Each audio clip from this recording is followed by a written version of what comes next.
Hello, my name is Audrey Zatopek, and this is my first lecture of a number of lectures on the topic of career counseling. So today's topic is going to be the NCDA's Code of Ethics, which stands for the National Career and Development Association, or the National Career Development Association, excuse me. So what I'm going to do is I'm going to share my screen to review some materials with you guys. All right. Now, I'm going to share with you first an article from the National Career Development Association.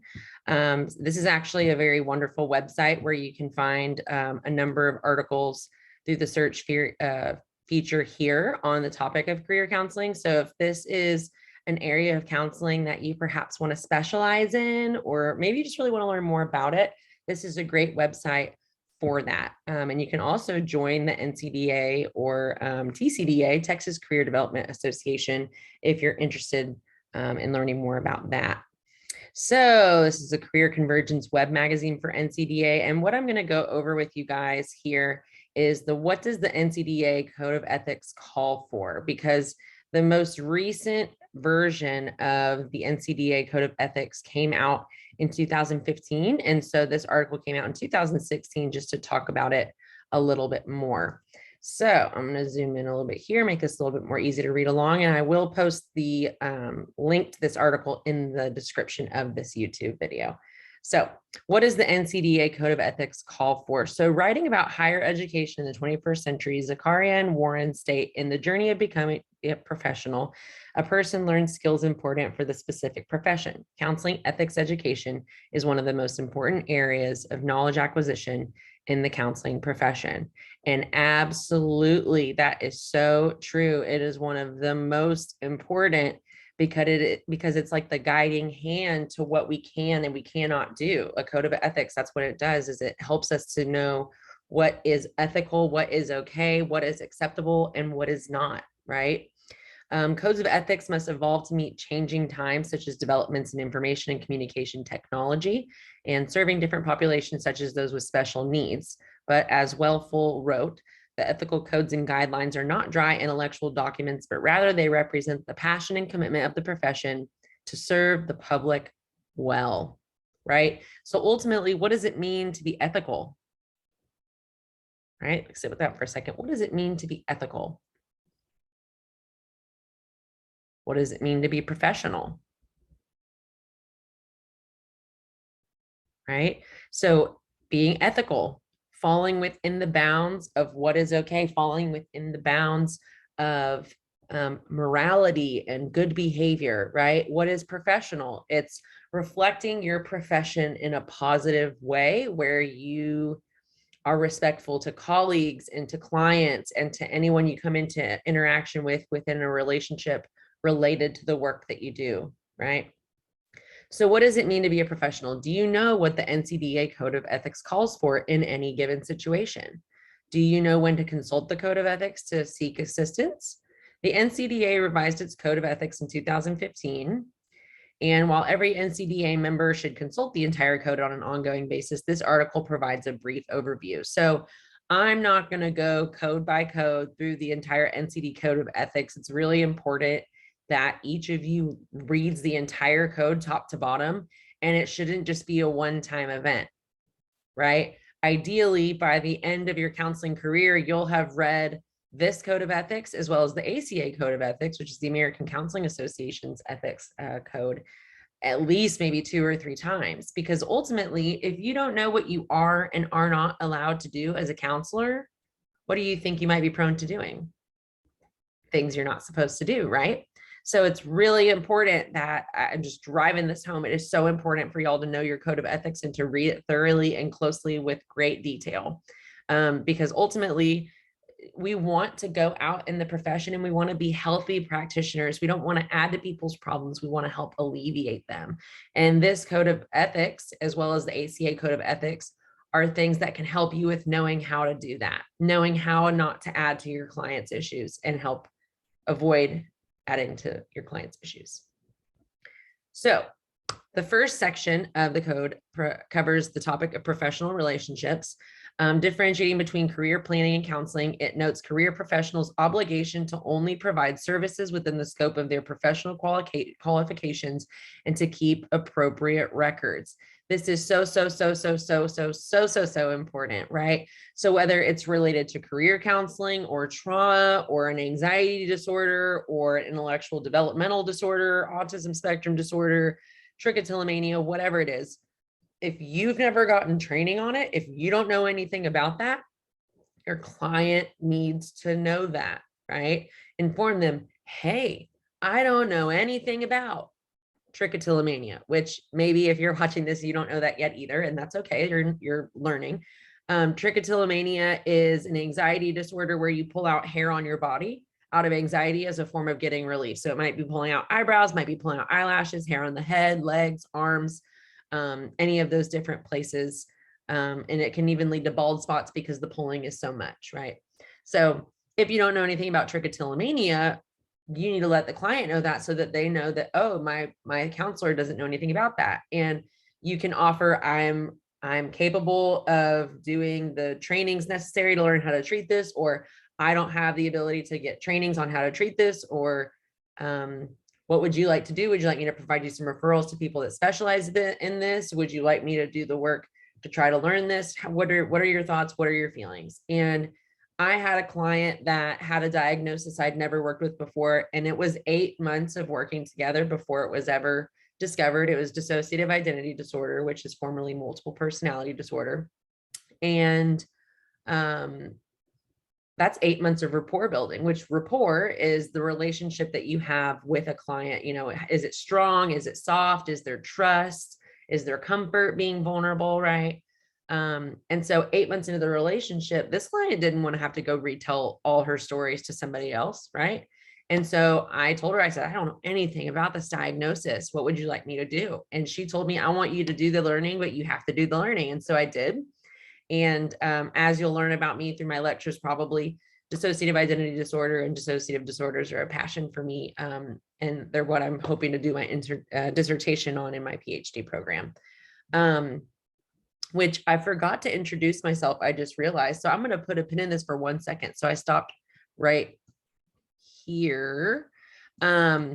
So I am an LPC and an LCDC in the state of Texas. I graduated from my counseling program, Houston Graduate School of Theology, in 2015. And I've worked in probation, residential substance abuse treatment for felony and misdemeanor drug offenders. I worked in a couple psychiatric hospitals, private practice. I did suicide assessments in jail, Montgomery County Jail up in Conroe. I'm currently at a group private practice at the Anxiety Center of Houston, and I'm doing an internship at Grace Psychological Services, which is a group psychologist practice that also has some counseling clinicians there as well.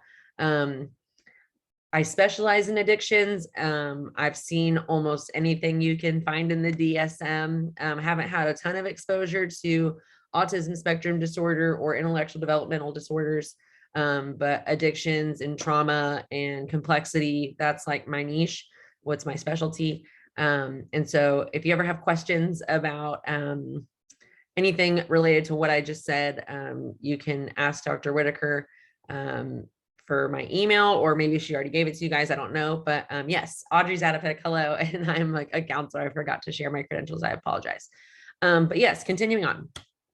It is important to differentiate between career planning and counseling, and it notes career professionals' obligations to only provide services within the scope of their professional qualifications and to keep appropriate records. So second part of this, keeping appropriate records. There is a chance that any note that you write could be subpoenaed at some point.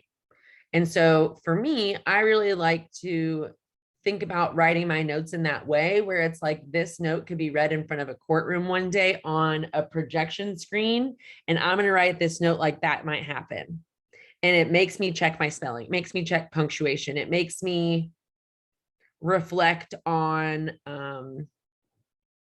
do I like the way this is written? Is it non-judgmental? All these different things that you're going to learn throughout your program, right?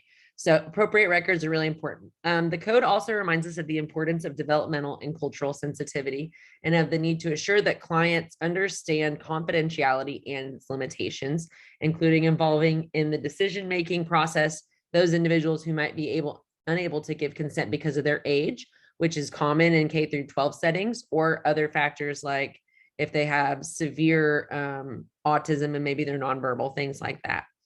Other ethical obligations, and just to highlight that, actually going back 1 second, it's important that they understand that some things don't get to be kept a secret, right? And the reasons for breaking confidentiality would be if you're a danger to yourself or others, so homicidal, suicidal, if there is any suspected elderly child or disabled person's abuse or neglect, that would be reported to protective services. And then if there's a court subpoena, your records may be read in court, or you may have to talk about their treatment. If the client is a minor, you might talk to their parents about their treatment without their permission. And then you might do professional consultation with other counselors, their psychiatrists, their probation officer, persons like that, which would require a release of information document being signed, which y'all will learn more about these things as you go. Don't feel like you have to memorize them immediately. So other ethical obligations include requesting consent to share information, which is what I was just mentioning, when assisting clients also served by others, and being aware of our own values, right? So basically that's being aware of what are your biases, what are the stereotypes that maybe you've struggled with. And you want to be aware of those things when you enter into the counseling relationship, because that relationship is meant to be non-judgmental and supportive. You're not inviting these clients into your future office to be judged, to be challenged, to be told that they're wrong, any of that. You're there to be a blank slate, non-judgmental person that maybe self-discloses some of your stuff about your life as is counseling appropriate, as is clinically appropriate, in a way that's going to help the client. We never self-disclose for our benefit, for us to feel better, any of that. We only self-disclose if it's going to benefit the client in some way, shape, or form, build support, build rapport, help them feel understood or not alone, things like that. And we want to make sure that we don't have racist ideologies or religious ideologies or any of those kinds of things that are going to function as a barrier to us providing good quality care to a client. And if you discover that there's something that comes in your office that you feel you need to refer to because it's uncomfortable for you, I would encourage you, go and do some ethics training, go and do some trainings on that very topic that's making you uncomfortable, because oftentimes the things that we want to avoid are things that maybe we don't understand or have a lot of familiarity with. So next, it says sexual or romantic relationships with clients or their families are prohibited, as are such relationships with former clients for at least 5 years, at which time they still require careful consideration, as do non-professional relationships, even though non-sexual or romantic, with clients' families at any time. So do not have sex with your clients, do not kiss your clients, right? Some therapists are comfortable with hugs, side hugs, I would encourage, because there's less likely going to be like a sexual experience if you're not doing chest to chest, or the groin areas may touch or things like that. You want to be really mindful of your dynamics with your clients. You know, part of the reason I became, and I forgot to mention this as part of my credentials, I'm a counselor education PhD student at Texas Tech University currently. It's 2022, January or February 2nd right now. Part of the reason I became a counselor education PhD student, which is what I'm helping teach this class for, is an internship for that program, is I encountered a lot of really unethical, unprofessional stuff from colleagues when I was working in the field. I found out about clients' therapists giving them a blowjob in their very first appointment at the age of 10. Really not okay. That turned into years of abuse from that therapist in another state. He doesn't remember the name, or else I would have reported her. It was a long time ago. I've had other colleagues that, for whatever reason, believed it was appropriate to rub her breasts on the back of adolescent juvenile detention kids in a counseling setting. She massage their shoulders and ask how they're doing, and it'll be okay. And that's not appropriate, right? These clients come to us to get help, And if we're being inappropriate, if we're not having healthy boundaries with them, it really makes it hard for them to have healthy boundaries with us. And it can dilute the relationship very early on if healthy boundaries aren't set in place from the get-go. And who do you guys think is responsible for that? You as a therapist, because you're meant to be the more healthy, the more stable, the professional, the ethical person in the dynamic between you and the client. And it's up to you to set the relationship up with structure and boundaries and ethics from the front end. Not to say you need to go through your whole ethics code, but if there end up being boundary violations, it's your responsibility to step in and say, hey, no, this isn't okay. Right. Now, continuing on here, the code requires us to obtain client consent prior to engaging in advocacy. Now, what is advocacy? Advocacy is standing up for a client. That could mean trying to help them get a job, helping them with financial assistance. It could be marching in a rally in their name or some kind of anything that standing up for them, standing up for their rights in some way. You want to get their permission to do that. Don't just go out and do something, right? Because it could feel like a violation of their privacy or of their rights, or just really could feel uncomfortable for them. And maybe they don't want anybody to know that they're in counseling. And that's a violation of HIPAA, which is, I always forget what HIPAA stands for. I'm going to look it up in this other window here because I always forget. I think it's the Health Information Privacy and Protection Act or something. I think that's what it stands for. Let me. HIPAA. Oh, Health Insurance Portability and Accountability Act, excuse me, of 1996. So HIPAA is the governing body for us keeping clients' information private. And so if we violate that privacy, we could get in a lot of trouble. So you'd never disclose that a client is your client to anybody other than your client unless you're given permission through that release of information, right? Okay, career professionals are ethically bound not to abandon or neglect clients. So that means you don't just jump ship and leave them hanging with issues. If they aren't a good fit for you or the relationship doesn't work out, the rule is you avoid entering into a relationship with a client who you'll be unable to assist. And if it's necessary to terminate, pre-termination services and recommendations for other practitioners should be provided when feasible and necessary. Now, even after a first appointment, I've had clients tell me that they don't feel comfortable talking to me, seeing me for whatever reason, we're not a good fit, whatever, that's fine. That's okay. Therapists are as different in their styles as counselors as they can be personality wise.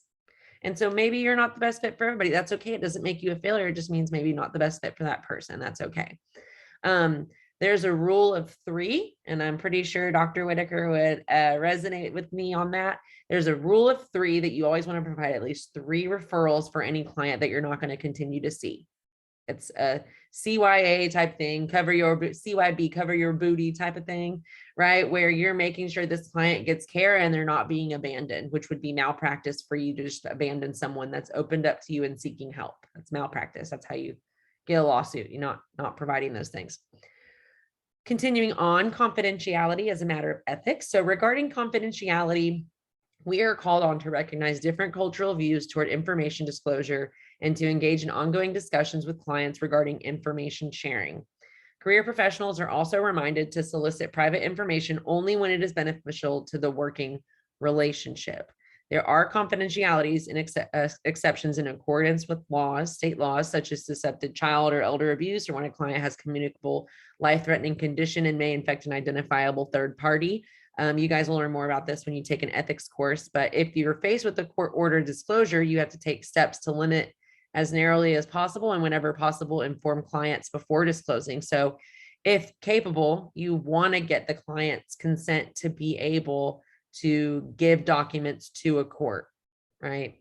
You don't have to, but it's the ideal situation. You want to ask that so you don't ruin rapport by just doing it. Career professionals are also responsible to make every effort to ensure that client confidentiality is maintained by others in their workplaces and to strive to work only in settings which reasonably ensure client privacy. In the absence of such a setting, career professionals have an ethical obligation to discuss the limitations with clients and seek their consent to proceed.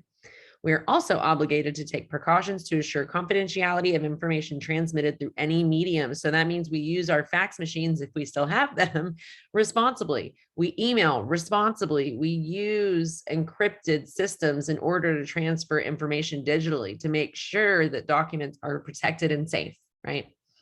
Special obligations around explaining the parameters of confidentiality arise when providing services to groups and or families.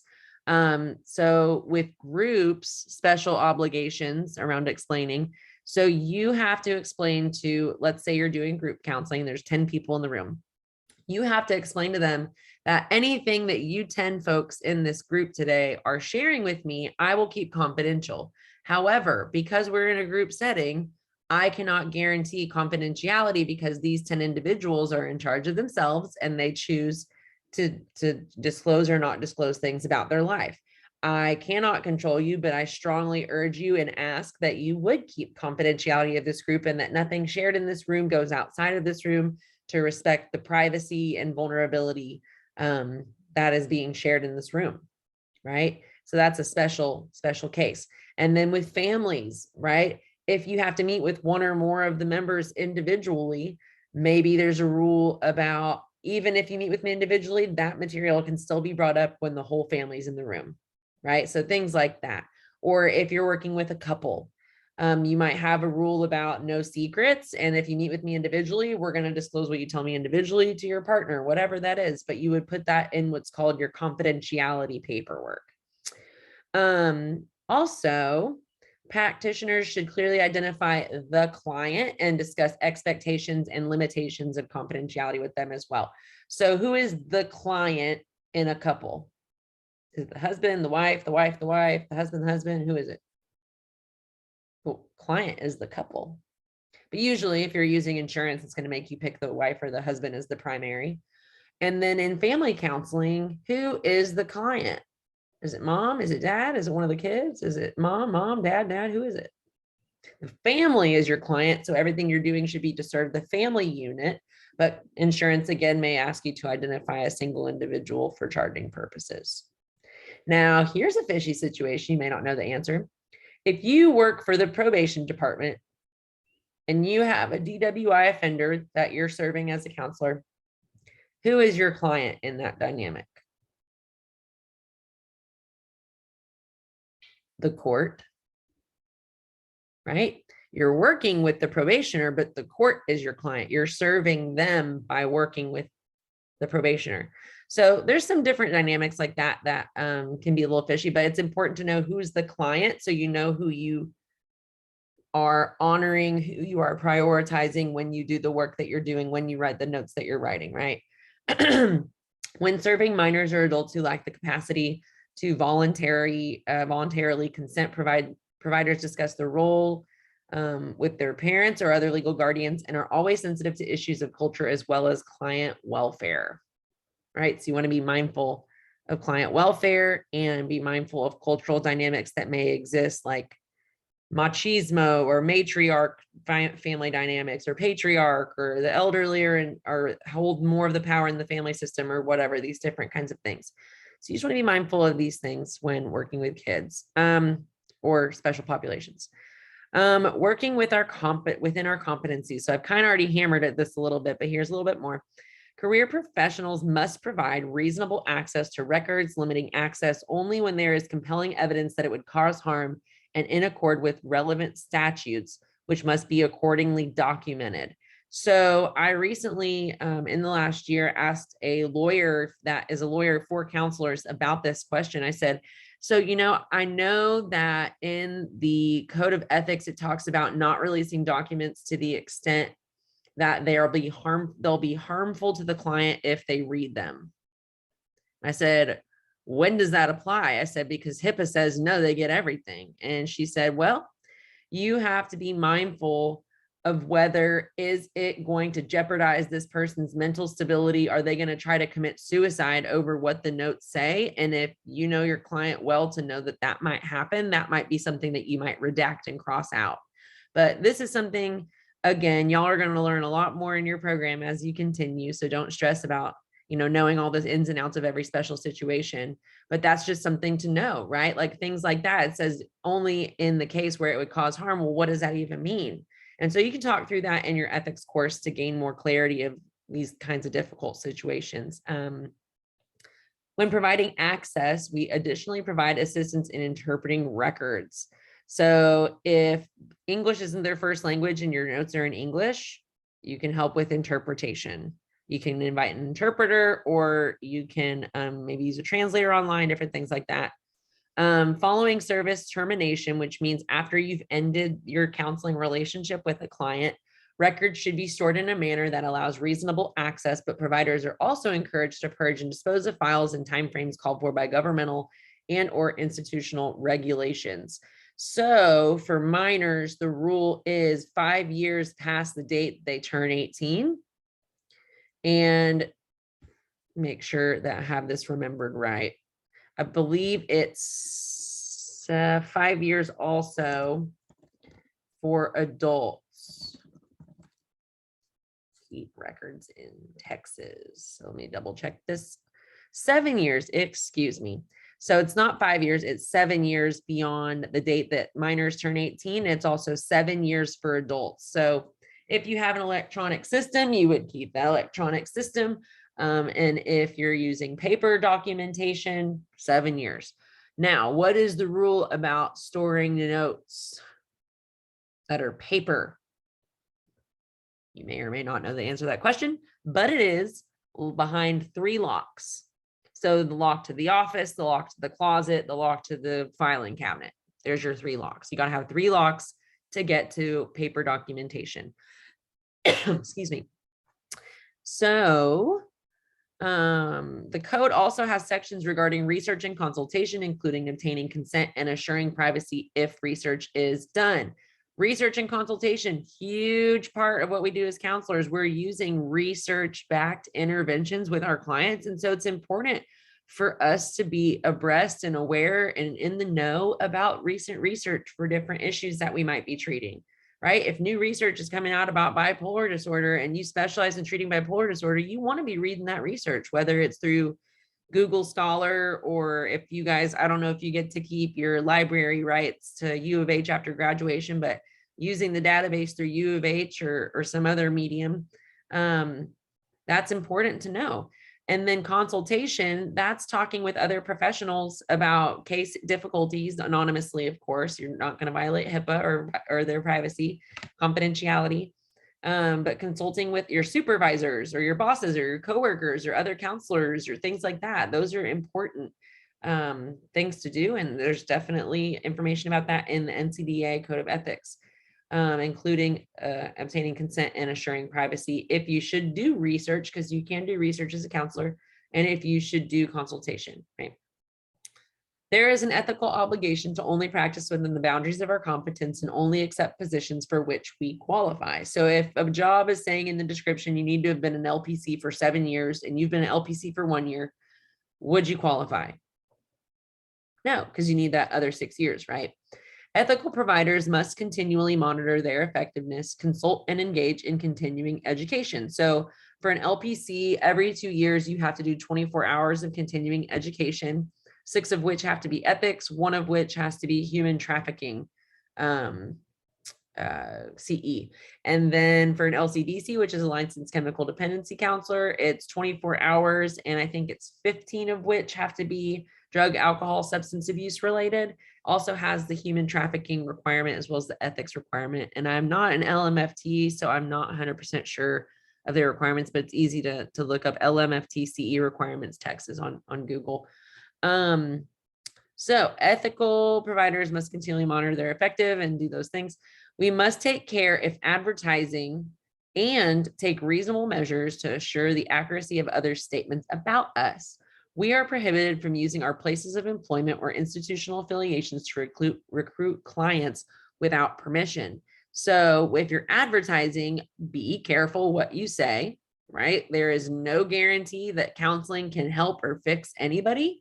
There is strong possibility based on research that therapy can be helpful to people, but it's not guaranteed for every single person. For some people, they might have treatment resistant depression and they need a psychiatrist, or maybe they need ECT, which is electroconvulsive therapy, where you're put under anesthesia and they do seizures in the brain, or they might need TMS, which is transcranial magnetic stimulation. They wear a magnetic helmet while they're awake. They just watch TV for 15 minutes, so many days a week until symptoms resolve.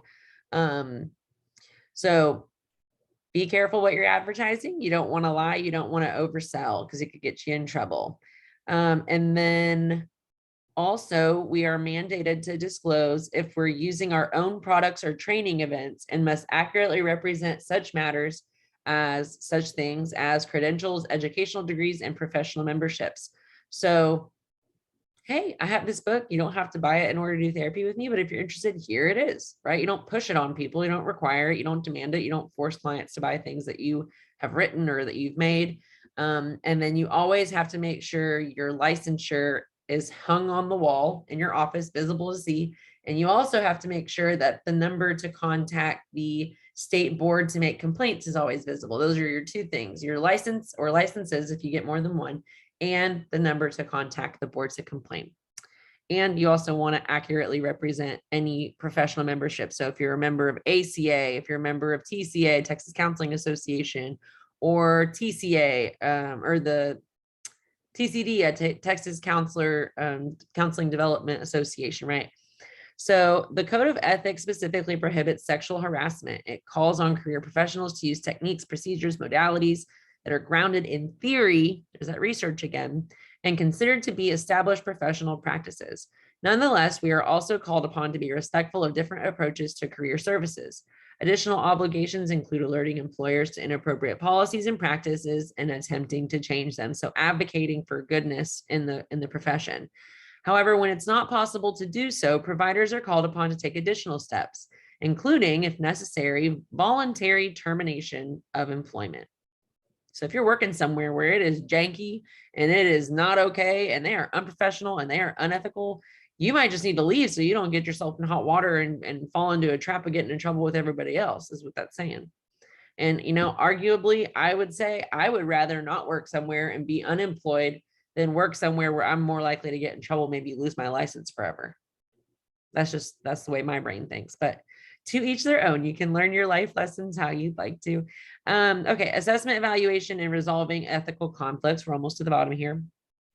Further, the code covers evaluation, assessment, and interpretation, calling upon professionals to only use assessments for which they have training and which are in the best interest of clients who have given informed consent and for whom providers have considered the personal, developmental, cultural diversity, and socioeconomic implications of each assessment. Right? A more recent edition of the code looks at online service provision and technology and the implications of social media for career service providers. Before jumping more into that, use of assessments. So if a client's not presenting with depression symptoms, why would you give them a Beck depression inventory? If they're not presenting with dissociation symptoms, why would you give them a dissociative experiences scale questionnaire? Right? You want to use assessments that are applicable to the presenting issues, is basically what that was saying. And you also want to be mindful of if the studies that have been done to validate the assessments are culturally appropriate for the client in front of you. Unfortunately, a lot of assessments have been validated against white males or white populations. And so you want to just double check that an assessment is appropriate for a client that may have a different ethnicity than white or than Black or Native American or whatever the norm population was for a given assessment. So you just want to check on that kind of stuff. And that's why getting trainings on such things is so important, because if you take a training, they're going to tell you about cultural limitations and such on any given assessment. Okay, and then provision of technology related counseling for career services. It requires consideration of technical, ethical, and legal dimensions, including assuring that clients are free to choose whether to engage in online services and that confidentiality and security are provided. So that means you're not doing counseling at a Starbucks where people can walk by and see your screen and see what's going on, right? It means that they have a secure connection and you're using a HIPAA approved mechanism for providing counseling. And there's tons of really great programs that can be used for encrypted services, like Simple Practice is one of them, Google Meets, and there's some others. Now, supervision, training, and teaching are also covered in their own section, as are research and publication.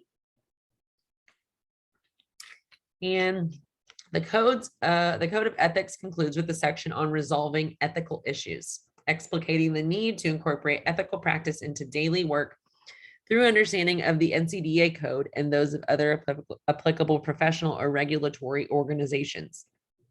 These ethical obligations include the duty to consult when ethical questions arise and to take appropriate action when there are doubts as to the ethical practices of another career professional. So that means if you're concerned that somebody else is being unethical or unprofessional, look at the code to check, consult with colleagues to check, talk to your supervisor to check. You can even talk to the individual themselves to check. And that, to take that a step further, if you are ever not sure that you're supposed to do what you're thinking about doing, or you're unsure if you're allowed to do what you're thinking about doing, check the code of ethics. And if you still don't get a clear answer, ask a colleague, ask somebody else that's a counselor, ask one of your professors. A lot of counselors stay in contact with professors from their master's programs. That's a great resource. They've been doing it a long time and they teach the classes on such topics, right? So if you ever don't know, when in doubt, look at the code. When in doubt, consult. When in doubt, Google it. When in doubt, look at the website for counseling counseling associations. They can offer information on these things too. So the NCDA Code of Ethics, the NCDA Code of Ethics also makes particular note that those professionals who affiliate with other organizations, such as school counselors who are members of the American Counselor Association, ASCA, saying for that, should consult their codes of ethics as well. So like for the LPC, there's an LPC code. State of Texas has an LPC code. There's also an LMFT's code. There's an international one, and then there's an American Association Family Therapist code. There's an international one, there's an American one. Right? And there's school counselors code as well. So the ASCA ethical standards of school counselors were last issued in 2010 and are currently under revision. Being that it is 2022, they may have come out with their newest one. Let me double check.